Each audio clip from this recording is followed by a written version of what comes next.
In the last chapter, we were down south in Judah. In this chapter, we are back up north in Israel. And sadly, today we witness the end of that entire northern kingdom. This is where it all falls apart once and for all.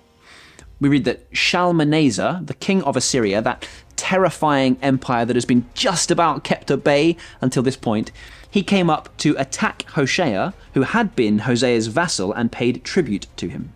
Now, the reason that a weaker nation would become a vassal state to a stronger nation is for protection. The reason they've given up their gold is to avoid being totally destroyed and then displaced.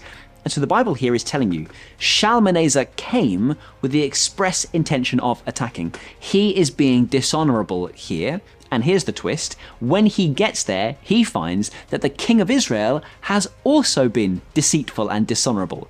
So they're both as bad as each other. Hoshea, we read, had turned traitor against the Assyrians and had sent envoys down to the king of Egypt, hoping that they would come and rescue them from the hands of the Assyrians. But it's all too little too late.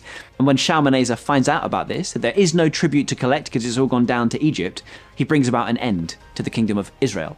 The capital city falls, many people are killed, and those who are not killed are deported. And instead, a whole different group of people are brought in to resettle this territory. Just jump to verse 24 for a moment, and you'll see that the king of Assyria brought people from Babylon, Cuthar, Avar, Hamath, and Sepharvaim, and settled them in the towns of Samaria to replace the Israelites. Why would he do this? Well, because it is much more beneficial for the king to keep these people that he rules alive than kill them if he can. If he can keep them alive, he can force them to work the ground, to be productive, to trade with foreign nations and become wealthy, or conscript them into his army if ever he needs them. However, the big risk, of course, is if you keep all these people alive, they might rise up against you. So his strategy is to drag them out of their hometowns and territories and put them all in completely different places, to kind of mix everybody up. The chances of you then rising up in opposition against your ruler when you're in a completely foreign land is greatly diminished. Is it realistic that you would overthrow the local rulers in this foreign land, then begin a march through enemy territory all the way back to your home nation, and when you are there, you will displace the nation who is settled there, and you will hold fast once again in the place that you love, with the people that you love, living happily ever after? Do you think that's going to happen? Well, no, it is not, which is why the king of Assyria employs this tactic. It is incredibly effective. So that northern kingdom is resettled by new people, but those people do not know anything about the God of Israel. And so naturally, they don't worship him the way that they ought to. God's judgment falls upon some of them, and this is a significant enough crisis that this is reported to the king of Assyria, who's done all this resettling. And so, to try and appease the God of Israel, the king sends one of the priests who was taken captive and sends him back into the land to teach the people what the God of the land apparently requires. Now, think of this as a gospel opportunity.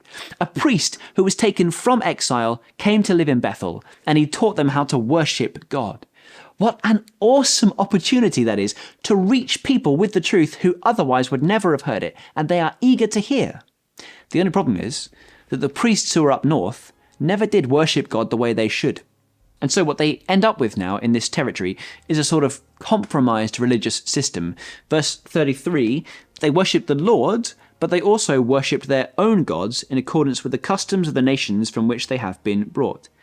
Now, this, by the way, is why the Jews hated the Samaritans in the New Testament, because the Samaritans from Samaria were seen as people who were spiritually corrupt and compromised, and in some ways they were. Yes, they worshipped God, but not in the way that God required, with exclusivity. They worshipped God and they worshipped other gods alongside him.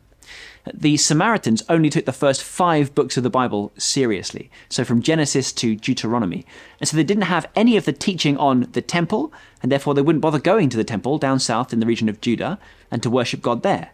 Instead, they went to Mount Gerizim, which is the mountain of blessing mentioned when the Israelites first came into the land. That is where they worshipped the Lord. You might remember that Jesus has that fascinating interaction with the woman at the well. She's a Samaritan, and she brings up these very hot topics. You Jewish people say that we should go down and worship God in the temple, but we have been worshiping God on this mountain. which one is right? And Jesus essentially directs her attention to him and says, look, more important than where you worship from is the one who you worship. And I am the Messiah, and I've come to save you from your sin.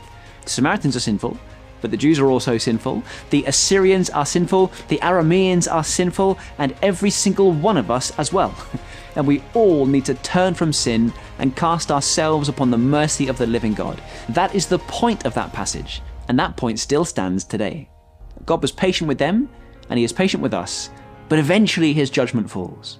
Be sure that before that day of judgment, you have listened to his word and repented of your sins so that the judgment will not land upon you.